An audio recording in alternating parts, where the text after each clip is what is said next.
Bienvenue aux élèves de troisième pour ce chapitre 4, Aménager le territoire pour réduire les inégalités. Alors avant de commencer ce chapitre, il faut comprendre que depuis longtemps, le territoire français est déséquilibré et que déjà en 1947, un géographe qui s'appelait Jean-François Gravier avait écrit un livre choc intitulé Paris et le désert français. On s'apercevait alors que le territoire français était déséquilibré, et depuis lors, des interventions d'acteurs publics ont eu lieu afin de réduire ces inégalités, ces déséquilibres du territoire français. Alors on va commencer tout de suite avec une carte qui nous montre la répartition de la population en France. Vous voyez qu'il y a déjà des indications sur la carte. Si on regarde le nombre d'habitants au kilomètre carré, violet étant le plus foncé et là où il y a le plus d'habitants, et moins de 30, on a vu que c'était les espaces de faible densité, on l'a vu en classe, eh bien les espaces de faible densité se situent dans la diagonale du vide, diagonale des faibles densités, qui va du nord-est de la France, des Ardennes, jusqu'aux Pyrénées en passant par le massif central. On va retrouver également les massifs montagneux, qu'on retrouve ici, les Alpes, par exemple, les Pyrénées, le Jura, les Vosges aussi sont à inclure. Concernant les espaces maintenant de forte densité, on va retrouver en violet les villes. Vous reconnaîtrez Lille, Paris, Nantes, Bordeaux, Toulouse, Marseille, Lyon, Strasbourg, toutes les villes que nous avons déjà apprises en classe. Donc ce sont des espaces de forte densité. On va retrouver aussi des espaces qui sont assez denses. Bien, ce sont les côtes françaises, ce qu'on appelle le thalassotropisme, l'attrait pour la mer. Les côtes aussi ici sur la Méditerranée. Et puis on va retrouver aussi toutes les frontières qui se trouvent avec des pays voisins, notamment la Belgique, l'Allemagne, alors exception ici faite de l'Italie et de l'Espagne en raison des massifs montagneux.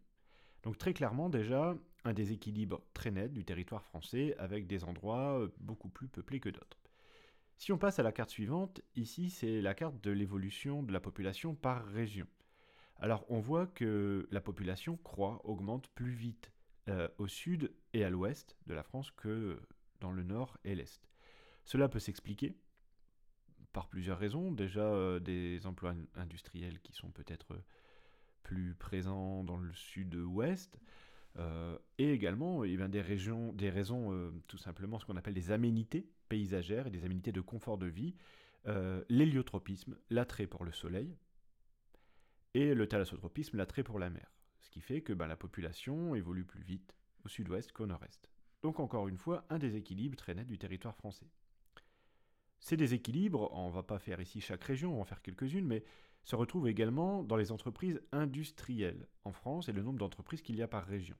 Très clairement, on voit ici que la frontière avec la Belgique et tout le nord-est de la France est beaucoup plus industrialisée qu'ailleurs.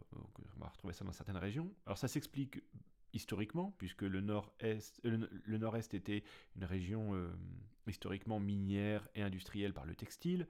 On va retrouver aussi ici, près de Lyon, l'industrie pharmaceutique. À Bordeaux, on l'a déjà vu qu'il y avait par exemple Airbus qui était installé.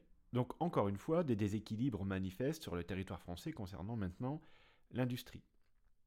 Si nous poursuivons maintenant sur l'évolution de l'emploi, d'une période qui va de 2008 à 2014, donc les chiffres montent un petit peu maintenant, mais ça permet de se faire une idée, on voit un petit peu que l'emploi a beaucoup plus baissé au nord-est qu'au sud-ouest.